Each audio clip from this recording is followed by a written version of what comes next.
करे, पुष्पा से शुरू करे और अभी एक एनिमल पिक्चर चल रही है। मैं आपको कह नहीं पाऊँगी कि मेरे बेटी के साथ भी बहुत सारी बच्चियाँ थी जो कॉलेज में पढ़ती हैं, सेकेंड ईयर में पढ़ती हैं।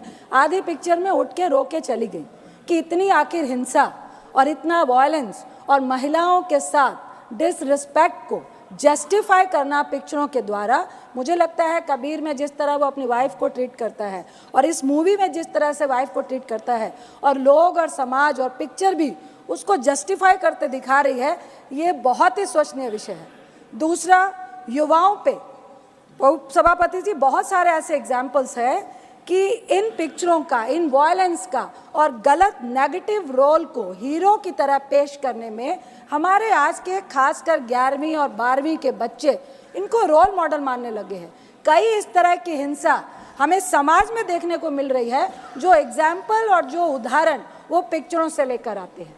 तीसरा, उच्च कोटि का इतिहास है पंजाब का, हरि सिंह नलवा का। उसमें एक गाना है कि फड़ के गंडासी मारी अर्जन वैली ने। ये इतिहास को एक गैंगवार में, दो परिवारों की नफरत की लड़ाई में, जिसका बेटा अपने बाप के प्यार के लिए मरता हुआ या बिल्कुल उसके लिए, वो भी जस्टिफाई नहीं कर पाई है ये पिक्चर। और उसमें वो सरेआम हॉस्टल में, कॉलेज में, बिल्डिंग्स में बड़े बड़े हथियार लेकर मारता है और कोई कानून, कोई लॉ एंड ऑर्डर, उसको कोई सजा नहीं जाता है। ये भी हम पिक्चर में जस्टिफाई कर रहे हैं।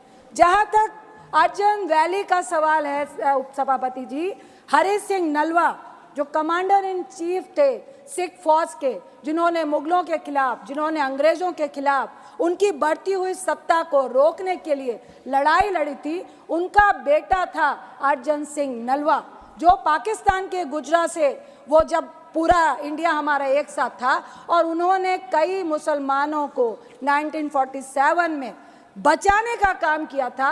इस उच्च कोटि के इतिहास को आप एक गैंगवार में, आप उस गाने को बैकग्राउंड में दिखा के, जो हमारी धार्मिक आस्था को भी बहुत ज़्यादा दर्द महसूस करवाता है।